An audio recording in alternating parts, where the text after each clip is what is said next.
Today's conversation is on love is more than enough. And I want to start out with a couple of quotes from Ernest Holmes.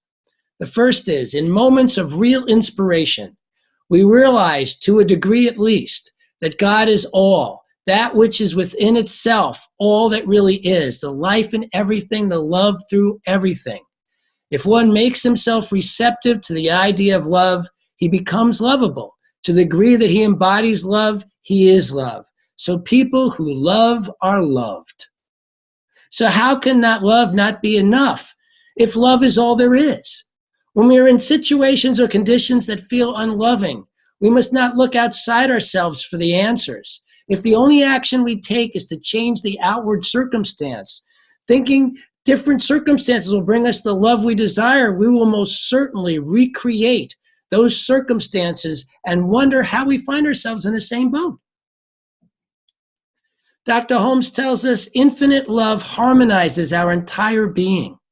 The healing currents of life flow through us, take away every negative thought and manifestation, and adjusting our whole physical being to the idea of divine harmony. When a relationship ends, it's not because love wasn't enough. It's because the two folks involved took their eyes off the ball being love, and made other stuff more important. Now, most of us have wounds and get triggered, and in our triggered state lose sight of love and get trapped in the muddy waters of what we think is going on around us. It's at times like these when we feel abused, taken advantage of, not good enough, unworthy, or a myriad of the feelings that come over us in the insane state we call triggers. But having been divorced 3 times myself, I can tell you without a doubt that none of those relationships ended because love wasn't enough. It was because I and the one I was in relationship with lost sight of love, lost sight of the fact that God is all there is. And so, of course, love is all there is. Now, I don't know if I would have recognized all this to the extent I do if it weren't for my relationship with Ashley. We do not have a trigger-free relationship. In fact, I have recognized the same triggers being activated in me that were activated by every other relationship I have ever been in. The difference is that I have reached the point in my personal development to see through the foggy haze of illusion to the truth of how I feel about this woman and the truth of who we both really are, powerful, creative, spiritual beings whose lives work magnificently. It may take me time to work my way back to sanity, but where in the past I did not see a light at the end of the tunnel. When I was triggered, I would be lost in the darkness. Now I do see that light. And at whatever pace I am able, and that pace changes per triggering, I have learned to trust the fact that I will find my way back to the light, back to knowing all love is all there is, back to adoring the love of my life, and appreciating how special what we have is. So the question might arise, or questions might arise, what if the one you're in love with isn't in love with you? Or what if the one you're in love with is abusing you? The answer to these questions is not that love isn't enough. It is that self-love has not taken center stage. There is only one. That's what we teach here in Science of Mind. There is only one, which means there is only one love. When we are not deep in self-love, we are not deep in love, period. Then what we are feeling towards the one who is abusing us, or the one we say we love but does not love us back, is not really love at all, but need.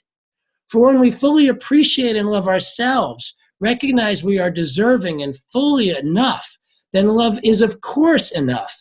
And those in our lives mirror back to us the self-love we radiate out in the world. Dr. Holmes says a thought of love is always healing. If the practitioner has a full realization that love fulfills all the laws of life, his life and the patient's life, there are no restrictions, no burdens, no inhibitions. In love, which is the very life itself, healing will follow. If one would take time once a day at least to let go of doubt, distrust, worry, condemnation, and fear, and lay hold of life in its expressions of beauty, truth, and wholeness, he would be healed. Now, self-love is not self-indulgence. Self-indulgence is also based on need and not love. When we are fully bathed in love, self-love, and the love of others, there is no need or want. We feel fulfilled, satisfied, blissed out, basically. I know often I feel that way just thinking about Ash and our lives together. But when I'm feeling lack of any sort, financially, skill-wise, or anything, I have forgotten that love is all there is and have fallen into the shadow of my own darkness. And then once again, as many times as I have to, which to be completely honest can be quite often, as soon as I become aware that I have fallen, I look to the light, which is I have come to know is always there waiting for me. To remember, that's the beauty of love, by the way. We don't have to create it. Love exists, always and forever. Love is eternal. Love is always there. We just have to remember that fact.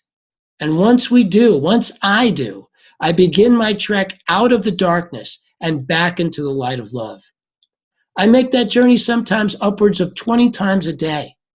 The more I walk that path, the more it gets ingrained in me, just like a well-trodden path up in the mountains, and gets easier to walk each time. I trust it now, and you can too. Whenever you feel surrounded by any sense of darkness, your job, the task that is constantly at hand, is to, number one, become aware that you have fallen into darkness and may be lost in an illusion that is not the truth. Number two, remember who you truly are, a powerful, creative, spiritual being whose life works magnificently. Dr. Holmes tells us love is the center of our being, and the calm, continuous pulsations of life are governed by love. And number three, walk towards the light of truth, using any spiritual practice that works for you. In Science of Mind, we use a form of affirmative prayer called spiritual mind treatment. And so I'm going to end my little talk here with one that was written by Dr. Holmes. I am the principle of peace within me. I am the manifestation of love within me. My mind is poised in peace and beauty. All sense of fear or doubt is gone. I rest in calm trust and rely on the law of spirit to bring good into my experience. I contend with none, argue with none, and I am filled with wonderful peace and light.